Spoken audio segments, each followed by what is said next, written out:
And we have, dare I say, breaking news in Buffalo.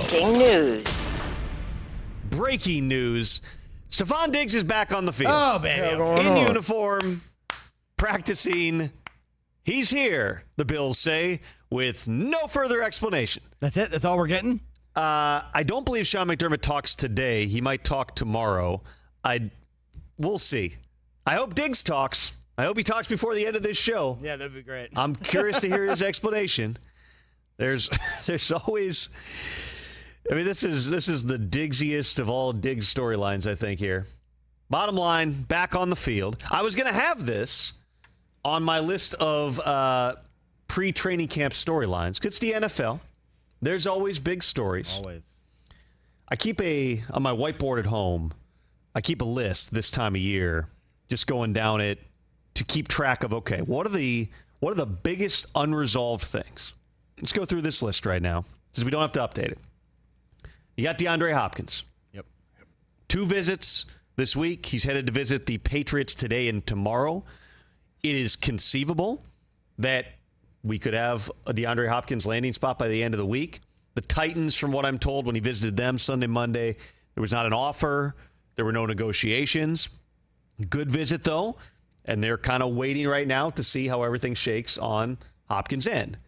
Once he takes the second visit, as of now, I am not aware of any other visits that he has scheduled. No Cleveland on the docket? I would be very surprised if DeAndre Hopkins ends up in Cleveland. That would really surprise me. Reunite with his quarterback, obviously. Right. I don't see it. I do not see that happening. Okay. It's just the way that the Browns are going to look at this and the way that they've deployed their resources does not indicate that it's a likely landing spot for DeAndre Hopkins. I think that they discuss it like everything. Andrew Berry always looks into everything. I don't see that being a fit. I don't think he ends up in Cleveland. Dalvin Cook, still out there. We had Dalvin on the show yesterday, called in, give us an update on his shoulder and being a free agent. Compared it to being on Madden and bidding on players. That's another one that hypothetically could get moving, but in talking to Dalvin yesterday, I certainly did not get the sense that he's in any rush. He's back up at Minnesota right now. I would guess packing up his house, seeing some people. But, you know, he's in good physical shape right now. Everything's been good. He says doctors cut him loose. So that's important because any team that signs him to what should be a substantial contract is going to want to give him a physical. They're going to want to check out the shoulder before they make that type of a commitment to Dalvin Cook. So everything's progressing on that front. There are, beyond the Dolphins and the Broncos, the teams that everybody's talked about, there are some other contenders that I fully anticipate are going to be in the mix on Dalvin Cook. But he can fully afford to be patient. He's got $2 million guaranteed. He doesn't necessarily need to take any type of pounding early on in training camp. Not that there's, like Stefanski was just saying to us, it used to be 6:30 a.m. to 10 p.m. Those days are over. There's not a lot of hitting. There's a lot of places you can go, and you're not going to get tackled to the ground the entire camp. But to the extent that you really need that, especially as a running back, it wouldn't totally shock me if he takes his time into training camp. But we'll see. It's going to depend on the money. It's going to depend on the fit.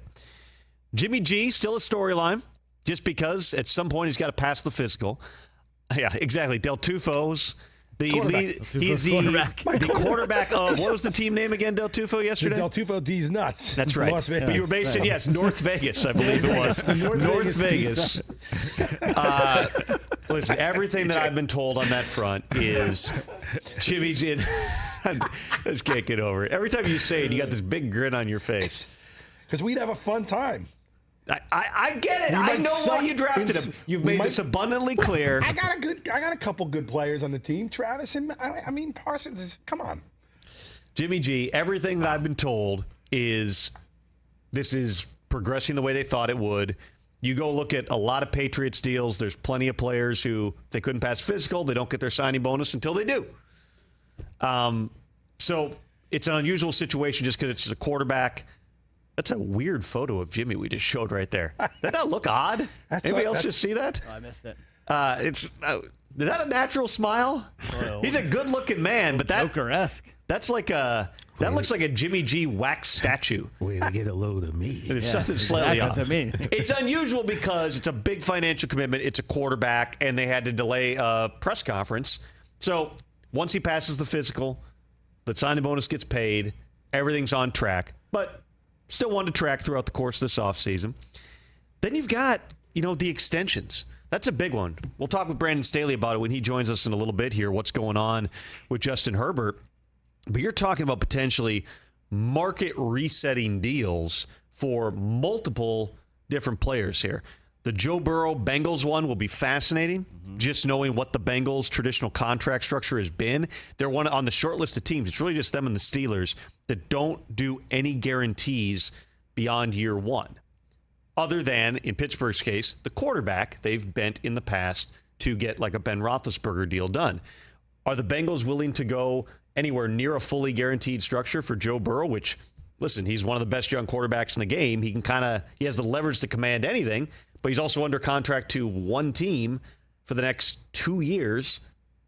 Are the Bengals going to make that type? Are they going to be willing to go to the types of structures that Joe Burrow and his agent might want? That's going to be worth monitoring. Justin Herbert, again, we'll ask Staley about that in a little bit. That's going to be another one that is right up there at the top of the market. At some point, does a Dak deal get done? A new deal with 2 years left on his contract? Does Patrick Mahomes' deal get redone at some point?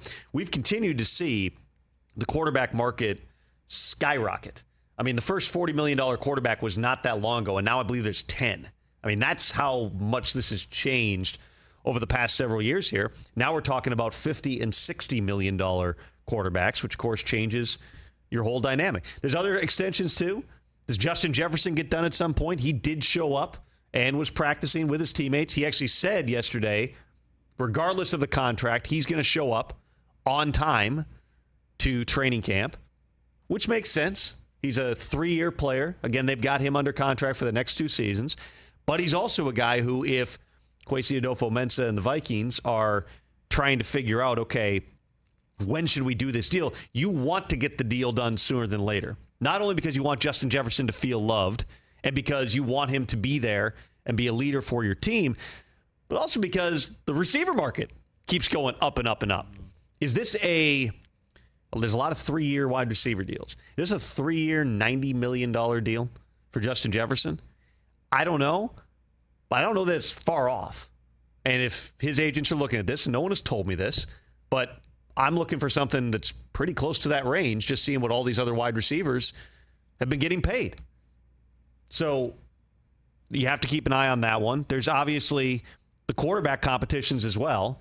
Not going to be seeing a whole lot on that prior to training camp, obviously, once we get past mini camps here. You got the drama with the tagged players. We heard from Saquon finally a couple of days ago. It's going to be a big deal. You got Saquon Barkley, is one of the highest profile players in the league, former high draft pick in New York. And you got Josh Jacobs, who is the reigning NFL rushing champ with the Raiders, in addition to Tony Pollard and Evan Ingram. But Barkley, Jacobs, especially with the state of the running back market right now. We talked with Dalvin about that yesterday. We talked with Leonard Fournette about it on the show yesterday, too. Like, these guys, as Leonard said, we do talk. There's no group thread, but we do talk. I really wish they did have one, though. A running back group thread? I mean, I was convinced for a while. I'm glad that he answered that question. I was convinced there had to be, because they all seem to know what's going on with everybody else. And if you're trying to figure out, am I going to get a deal done, you want to have a pulse on what's going to happen someplace else. Am I about to take a deal and somebody else is going to outshoot it by $3 million? Or if there's not a deal coming to me, am I the only one? Because it's hard out there right now on the running backs. And those guys are up at the top of the list. So those are the biggest storylines in my mind going into training camp here. Those are the biggest loose ends, let's say that. Obviously, you've also got the Commanders sale that you would hope is wrapped up. The league actually sent a memo out to the owners yesterday telling them to hold 2 dates. I believe it's July 20th and August 8th. There'll be, actually, I'm not sure what people would be rooting for there. July 20th, you're interrupting vacations. August 8th is like middle of training camp. Neither one's ideal. They would have liked to approve it back in May. But the fact they're even saying hold those dates indicates this thing's tracking to get done sooner than later here. And that'll have a big effect on a lot of different people, even if they're not on Hard Knocks, which kind of have to be rooting. I mean, imagine that. If it's August 8th that the sale gets done, it'll be the first time in Hard Knocks history you literally have an ownership change. Catch the Rich Eisen Show every single day on the Roku channel, 12 to 3 Eastern, for free.